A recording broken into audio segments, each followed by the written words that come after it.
Hello, আসসালামু আলাইকুম। এই যে দেখেন আমার এই জোড়াটা কি করছে, সবগুলা বাচ্চার ফেদারগুলা খায়া ফেলছে। এই যে দেখেন, দাঁড়াও।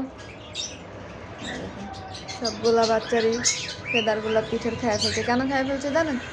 এটা হচ্ছে ওদের যদি ক্যালসিয়ামের অভাব হয় তখন ওরা এরকম ফেদারগুলা খায়, কিন্তু এক রাত্রের ভিতরে, এক রাত্র এক দুপুরের ভিতরে এরকম হয়েছে। হ্যাঁ, আমি বাসায় ছিলাম না, এসে দেখি এরকম হয়েছে। কিন্তু ওদের কিন্তু ব্রিডিং কোর্স করানো, ক্যালসিয়াম কোর্স করানো। এই যে দেখেন 3টা ক্যাটেল ফিশ বন ওরা খাইছে, 3টা না 4টা। এই যে দেখেন, এই একটা ক্যাটেল ফিশ বন, ওই একটা ক্যাটেল ফিশ বন, ওই একটা, এই যে 4টা দেওয়ার পরও এরা কিন্তু এটা করছে।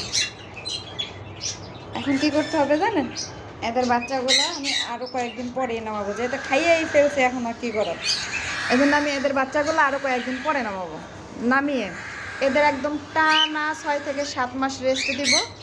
এর ভিতরে ক্যালসিয়াম জাতীয় খাবারগুলো বেশি দেবো, ভিটামিন জাতীয় খাবারগুলো বেশি দিব।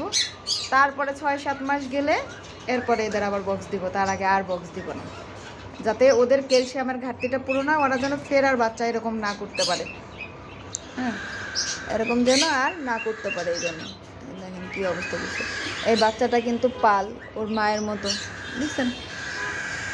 এই বাচ্চাটা কিন্তু পাল, কিন্তু এই যে পাখনার জন্য বোঝা যাচ্ছে না, শুধুমাত্র যে হিন্দি এতটুকু বোঝা যাচ্ছে, যেহেতু এই উপরের পশমগুলা খাইয়া ফেলছে, এই জন্য বোঝা যাচ্ছে না।